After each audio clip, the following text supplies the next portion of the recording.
Also different in 2020, there's a movement for racial justice in this country that has the support of 75 or 80% of the population. Let's turn to civil rights groups now, meeting with Facebook CEO Mark Zuckerberg yesterday as part of the Stop Hate for Profit campaign, which organized an ad boycott of the social media giant. But according to the boycott's organizers, yesterday's meeting was a, quote, disappointment. The campaign released a statement which reads this way: instead of actually responding to the demands of dozens of the platform's largest advertisers that have joined the ad boycott during the month of July, Facebook wants us to accept the same old rhetoric, repackaged as a fresh response.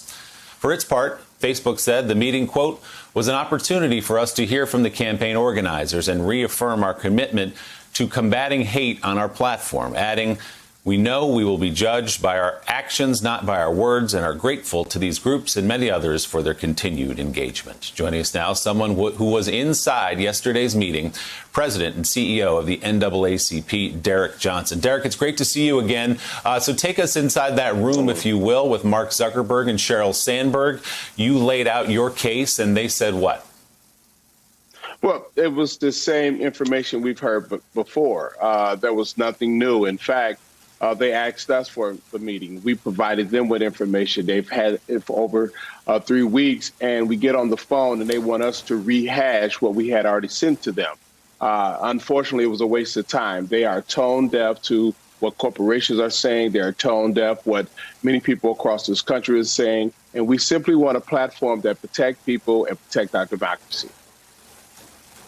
So let's be specific, Mr. Johnson, about what you would like to see out of Facebook. What are 2 or 3 things that you think Facebook could do this morning that would help protect people from the hate and the bile that's spewed on Facebook?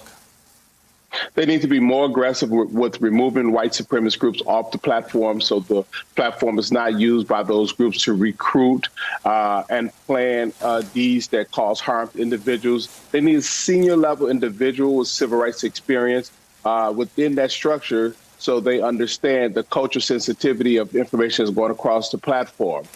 They need to completely do away with any politician exceptions. There's no way someone, no matter what office they hold, should be able to say when the looting started, the shooting began. That's a direct threat to African Americans across the country. And they completely missed that. They let that stay up there. And they have to remove the review of content from their policy shop. Their policy shop is too close with this administration. They're pandering to this administration as opposed to having a platform that put partisanship below the question of race. Race should not be seen as a partisan conversation. It is as an American conversation that we must address once and for all. Your argument sounds crystal clear and probably does to almost everyone watching. So why didn't it get through to Mark Zuckerberg on that call yesterday? In other words, what's their response? What do they say in defense of leaving up white supremacist groups who can congregate and plot on Facebook? Well, they're very clear. They say, well, we agree with you. There's some nuances we need to discuss. Many of the groups have been talking to Facebook for over 2 years. We've heard many of the responses. Now we are ready for some outcomes. They are more concerned with dialogue than action. It is time for action. We need to protect this year's election. We need to protect communities who have been subject to the racial hate target, whether it's the Latino community, African Americans, anti-Semitic sentiments of that platform. This platform is so large, it's like a public utilities. There is no board of directors to hold them accountable. There is no shareholder interest to hold them accountable. There is no governmental regulation to hold them accountable. It's only one person who owns 60% of the stock that make all the decisions. There is no alternative to this platform. We as a society must demand more from companies who are so situated that they operate like a public utility and there's no accountability. Yamiche Alcindor has a question for you. Yamiche? Good morning. Thanks for taking my question, Derek. I have a twofold question. The first is, tell me a little bit about why you think Facebook is too close to the Trump campaign in particular. What does that look like? What have you heard? What have you learned about that relationship? And second, what were the action items, if at all, that came out of that call? Did you leave that call thinking, okay, Facebook is going to do 1, 2, and 3?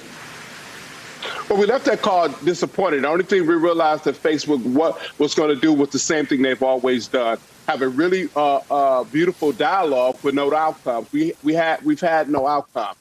This administration has enjoyed a very comfortable relationship with Facebook. If you think about Twitter, and they stood up against the president, they simply put a fact check on his post. It was Mark Zuckerberg who went on the news and criticized Jack Dorsey for doing so with the shoot and loot comment, as opposed to address the post and take it down.